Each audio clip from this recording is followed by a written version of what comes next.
Hi everyone. So today I thought I would talk a little bit about education and my education, what I did in Canada when I came here. So I know people say, oh, education is not important, just take any job and just do it. But the reality is that things have changed. The education is important. Otherwise, I would tell everyone, just don't bother. Don't bother. Why do you want to get an education? Don't get a degree, don't get a trade, just don't do anything. But the reality is that in Canada, if you're coming in, especially as an immigrant, you're coming from another country, you need to get your credentials assessed by World Education Services, because there are a lot of scams out there, particularly if people are coming from places like Nigeria, India. I mean, if you talk to anybody that comes here from India or Nigeria, they'll tell you themselves that there's a lot of scams, there's a lot of people that fake their documents, and they have to check them out, they have to get them assessed. I had mine assessed when I came here, even though I was coming from Zimbabwe, and Zimbabwe has a good reputation, so does South Africa, for credentials. I had mine assessed, and they were the equivalent of an undergraduate degree in Canada with honors. So I did that. Then I went to Rotman and I got my diploma in HR there and got my certification in HR. So I use my HR skills in my jobs indirectly. I use them when I help with health and safety, when I coordinate that for my teams, and I've done that in many of my jobs. I've used it for recruitment when I've been responsible for recruitment up to board level for the boards that I've sat on, conducting reference checks, onboarding new employees and new hires, making sure they got their packages, their offer letters, making sure they understood the benefits they were entitled to, the payroll, how it worked. So those credentials matter in Canada. And then I also got my Master's of Arts in Ministry and Spirituality. And that is a theological degree and a diploma in spiritual direction. So the way that works is that it's not that you train to become a nun or you should go into a position in the church. If you are fortunate and those positions come up, then yes, you work in them. But the idea behind that degree, which I got, is that you take your values and you apply them in the workplace. The same way that you have John Maxwell, this is a specific degree that is done within the Catholic institutions. And it's very hard to get into it because it is an applied degree. It makes you reflect on your values, how you live, and your sacred history, as well as look at things like liberation theology, how we're called to live our lives to the fullest. And for people like me, we are not going into the priesthood. We are not becoming nuns or sisters. We are going out to work in the world and earn a living. And like other people, we want to earn a good living. We want to buy our homes and cars and travel, and we're not training so that we are going to take vows of poverty and chastity and obedience. We don't do that. There are specific degrees that people take when they go that route. The ministry and spirituality could be one of them. We did have sisters that trained with us, but it's not the ultimate purpose of it, and neither is the diploma in spiritual direction. It's so that it prepares us to help in the church, to help at the local level, and that's what I am doing in my parish. When there are retreats, when Father needs a Eucharistic minister, when he needs people to read, I help. And in fact, if I don't read for a long time, Father will ask me, Belinda, why haven't you read? So I tell him, it's not up to me, Father Larry. You have to talk to whoever's doing the scheduling, and then I can read. So that's how I use my education and I use my degrees, and I apply them in Canada at the community level. I've had opportunities to help with Rotary, to help with Young Street Mission, Out of the Cold, Felix House. I've helped with a lot of different areas and a lot of different charities. The Sisters of St. Joseph, the Sisters of Mercy, the Jesuits. I've helped with Open Doors. I've helped with events that the Jesuits have held there. And I've been a server at those events. So we've had black tie events, and I've been one of the individuals that has helped in the kitchen to plate the food, to take it out, to serve, to clean up afterwards. And we do it. We do it as lay people. We don't get outside caterers to come in. The food is prepared and brought in, and then we take care of everything within the community. So I've had a lot of opportunities to do that, and I like to use my time. I don't like to sit around and be bored, and every opportunity I get where I see something that I can help, I do it because I like to help people. I like to be engaged with people and help people. So that's what I do. And then even with the non-profits that I've helped, some of them are based in America, like the One Campaign. We're a branch, but the main office is in America. And for the first time, we have a black woman leading that. So the board and Bono put that in place, and she's the person that is driving the strategy for that now. So all of us fall under her, report into her. And then I've got my John Maxwell that I'm doing now, trying to get speaking engagements. So when I post my reflections, when I post how I'm using it, it's also to help people understand my history, my background of where I'm coming from. Because I've never played the victim. I've never told people up to now how hard it was for us, what we went through with the Rhodesian War, what we went through as children. And one day what happened, I got a call here from UNICEF, and there was this Indian lady on the line asking for a donation. And she said to me, you know, the scars of war never heal, and these children, they grow into adults, they suffer for the rest of their lives. Can you please help with some money? And I just thought, oh, really? We don't heal? We suffer for the rest of our lives? We don't live whole lives? We don't, apparently that's how people see us.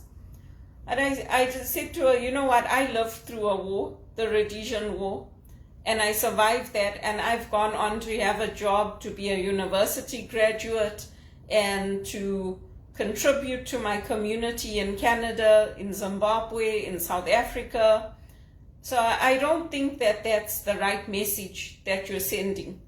I said to her, when I have the money, I do donate to UNICEF, but I think you need to think about the message that you're sending, because I don't like that message that you're putting out there. It's the same thing when you see these adverts and you always see a little Indian girl or boy or an African girl or boy, and now the whites, they're doing it with the whites too, because there's a lot of white children and families that are poor now in Zimbabwe and South Africa, and they've been turned into squatters. You always see them with this raggedy hair or torn clothes, and there's snot coming out of their nose, and there's always this one fly that's flying around there. So it's like it's not necessarily true, because many of us who came from poor families, we were dirt poor, just like me in Canada. I mean, you look at everything I have and you think, oh wow, Belinda's living in luxury, look how well she's done. But I tell my friends, I even used to tell Mita Desai, I prayed for her today when I went to church, I wore a black dress, my friend that passed away, I used to tell her, like, this is all on debt, Mita. I said, there's no jobs in Canada, people don't get work, sometimes you're out of work for 3 to 4 months, like now this is the 4th month I'm out of work. And she's like, really? But you've got good credentials and you're a graduate. Come on, Belinda. You mean to tell me that's how Canada is? I said, yeah, that's how it is. It looks nice from the outside, but the reality when you come here is very different. And you always have to be searching for that next job. You always have to be applying. You always have to be knocking on doors, making calls, reaching out to people. If I see a help wanted sign, I always will take the number down and then I'll call. I'll follow up. And she's like, gee, I didn't know it was like that there. I said, yeah, it is. I said to her, and when new people come here, they come to me, they ask me for my help, they ask me to be introduced to the priest at my church because they want to get their children into Catholic schools.